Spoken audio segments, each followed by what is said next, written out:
صلي وسلم وبارك على سيدنا محمد. اخباركم يا حبايبي؟ معاكم منار او اكل بيت على قد الايد. النهارده عملنا الفيديو الجميل القمر ده.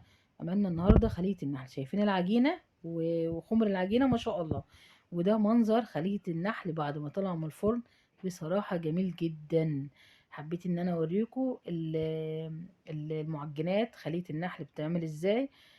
ده كده بالجبنة الرومي، وعملنا طبعا بالشوكولا، وعملنا بالجبنة القريش.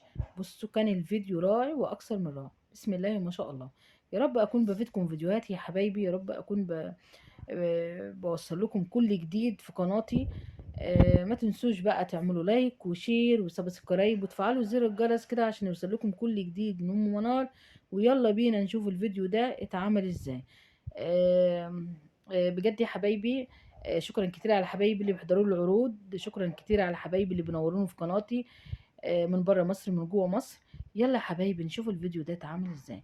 اول حاجه كده معانا بوله فاضيه ونضيفه، معانا ذره ملح، معانا معلقه خميره، معانا حوالي 3 معالق سمنه ونص كوبايه زيت، ومعانا كوبايه ميه وربع كوبايه سكر، ومعانا بيضتين. 3 بيضات اخدنا منه الصفار وصفار واحد وحطيناه في التلاجة عشان هنحتاجه بعد كده. وحطينا الدقيق ومعانا كوبايتين حليب، ومش هنحطهم كلهم، لا، هنحط قيمة كوباية.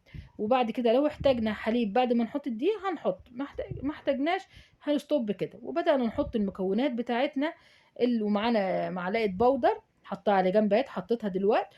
ومعانا حوالي 2 كيلو دقيق، وهنحط ونشوف الخليط بتاعنا ده. طبعا الدقيق ده مستعمل لكل الأغراض، مش دقيق فاخر، ده مستعمل لكل الأغراض.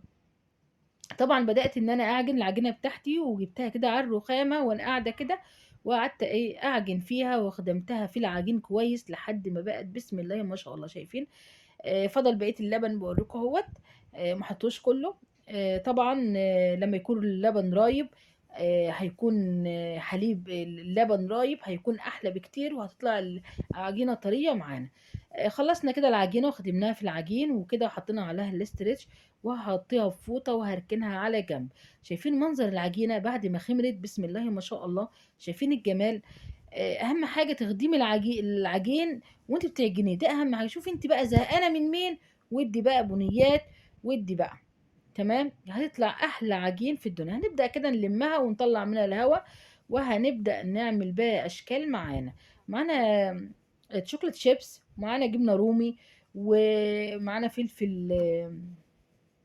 طبعا بوريكم الشوكليت شيبس اهوت، وكان عندي شوكولاته تانية كده حطيتها على بعضها، وقلت بقى نعمل خلطه. ده فلفل رومي حار وبارد، ده طبعا احنا بنحبها سبايس شويه. ومعانا الجبنه شويه زعتر كده، معلقه زعتر بوريكم اهوت. ومعانا بقى قطعه جبنه قريش احنا عملناها سوا. ان شاء الله هكون نزلت اللينك تبعها على القناه ان شاء الله. الطريقه بتاعتها انا عاملاها في البيت. شايفين الجمال وجمال الجبنه؟ بصراحه الجبنه كانت جميله جدا وكريمي وجميله بخيرها كده وجميلة جدا. بدأت ان انا اقطعها كده، اهرسها كده زي ما قدامكم. وبدأت ان انا اجيب بولة واحطها فيها، وعشان احط عليها الزعتر واحط عليها الفلفل المتقطع الحار والبارد. انا طبعا قعدت كده على ترابيزة الانتريه طبعا، لان الحاجات دي بتاخد وقت، فقلت بقى اقعد بقى كده ونعمل الفيديو مع بعضنا. وحطينا الزعتر وهنبدأ بقى نقلب، وهنجيب معلقتين زيت هنحطهم عليها عشان طبعا تفضل الجبنة طرية في المعجنات. طبعا المعجنات ديت، خلية النحل ديت او اي معجنات، لما تعملي بكمية كبيرة بتاكلي في نفس اليوم، والباقي بيتحط في علبة كده بلاستيك ويتحط في الفريزر. دي نصيحة مني كده علشان خاطر اولادنا والمدارس. وبالليل قبل ما تنامي تطلعي على قد اولادك وفي طبق وتغطيهم، والصبح تسخنيهم في الفرن. كأنك بصي وانت بتسخنيهم كده وبياكلوهم كأنك عاملاهم في نفس اليوم. بيبقوا جمال قوي وبيبقوا طريين وهشين وحلوة قوي. بدأت ان انا اجيب العجينة، اخد قطعة عجينة صغننة. طبعا احنا بنعمل خلية النحل لازم نصغر الكور بتاعة خلية النحل زي ما قدامكم كده. بدأت الصينية مدهونة سمنة طبعا او زيت، اي ماده دهنيه عندك هتتني بقى الصينيه. انا عندي بقى الصواني الصغننه ديت، قلت بقى احط الاربعه في الفرن عشان انجز في وقتي. بدات ان انا اجيب العجين كده، احط فيه شوكليت شيبس. وطبعا بصوا، واحط بقى وارص في الصينيه داير ما يدور. نحاول نقطع العجينه قطع صغيره زي ما قدامكم كده. بجد الفيديو كان جميل. خلية النحل دي كانت جميله جدا، طعمها روعه. ما شاء الله. شوفوا بقى هوريكم اهوت ازاي ترصوا داير ما يدور في الصينيه. ما ينفعش ان احنا في خليه النحل نعمل واحده كده وواحده كده، لا. نسيب مسافه حوالي حاجه بسيطه كده، نص عقله بين كل واحده وواحده، عشان طبعا احنا عايزينها لسه هنسيبها تختمر تاني على ما نولع الفرن ونشغله كده ويسخن معانا. هتختمر تاني وتبص تلاقي الصينيه اتملت بيها وتدينا نتيجه هايله ونتيجه جميله. انا بقى مع نفسي بقى كده هعمل اللي بالشوكولاته خلصتها، وهرجع لكم تاني واحنا بنعمل الجبنه الروم مع بعضنا، وبرده الجبنه القريش اللي بالشطه الحاره، الفلفل الحار، او بالشطه الحاره، لان احنا بنحبها سبايسي شويه، فبتبقى طعمها حلو جميل. كده خلصنا خليه النحل اللي بالشوكولاته. دلوقتي بدات ان انا اعمل بالجبنه القريش. بصراحه الجبنه كانت جميله جدا، يعني بصراحه ما شاء الله. عملتها زي ما بنجيبها من عند جيراننا في الحصيرة. كانت روعة ما شاء الله. بس ان شاء الله هتشوفوا الفيديو كان هيعجبكم جدا، وكلنا هنعملها في البيت. بدأت كده ان انا احشي واعمل مسافات بين كل واحدة وواحدة، عشان طبعا لسه هنسيبها تخمر تاني زي ما قلت لكم. وبدأت كده يا حبايبي. يا رب اكون بفيدكم فيديوهاتي يا حبايبي، يا رب تكونوا بتستفيدوا من فيديوهاتي. طبعا الفيديوهات دي البنوتات اللي لسه صغيرة، اللي لسه بتتعلم، اللي بتبقى اولى مطبخ لسه بتتعلم. هنا كده خلصت الجبنة القريش. دخلنا بقى على الجبنة الرومي زي ما قدامكم كده. الجبنة الرومي ديت مبشورة. انا اخويا جايبها لي من المصنع اللي بيشتغل فيه. طبعا جميلة جدا، تبقى مبشورة كده. انا بطلبها منه ان هو يجيبها لي مبشورة. تبقى احطها في علبة، احطها في الفريزر، منين ما اعمل المعجنات بقى اطلع منها.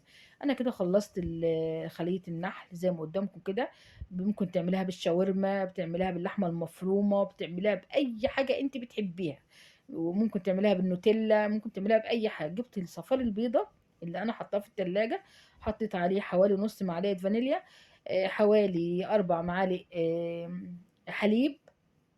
وبدأت ان انا اقلبهم كده، ومعلقة عسل ابيض صغيرة، وقلبتهم بقى كده لحد ما دابوا دوب. لازم ندوب العسل، ما يكونش ظاهر خالص فيها. وهنبدأ نجيب الفرشة وهندهن بقى صواني خلية النحل. هندهنهم قبل ما يدخلوا الفرن طبعا. واحنا بندهن لازم نكونوا مشغلين الفرن. هنشغل الفرن عشان هنرفع الصينيه دي على شبكه الفرن. تمام. وهبدا ان انا هنا بقى بحط معلقه عسل ابيض. ليه؟ علشان يدينا اللون الذهبي، اللون الجميل اللي احنا عايزينه.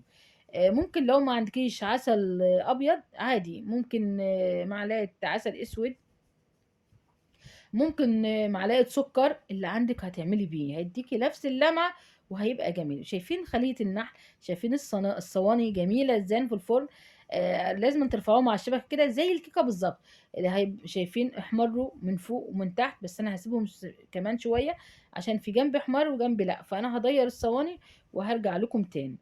بجد الفيديو كان جميل جدا ورائع واكثر من رائع. بسم الله ما شاء الله، لا حول ولا قوه الا بالله. وادي منظر خليه النحل بعد ما طلعت من الفرن. شايفين الجمال؟ ما شاء الله، لا حول ولا قوه الا بالله. جميله جدا، روعه. يا رب اكون بفيدكم فيديوهاتي يا حبايبي. اي حد عايز حاجه ونفسه في حاجه ان انا اعملها له يقول لي عليها. ما تنسوش تعملوا لايك وشير وسبسكرايب وتفعلوا زر الجرس عشان والسلام عليكم ورحمه الله وبركاته.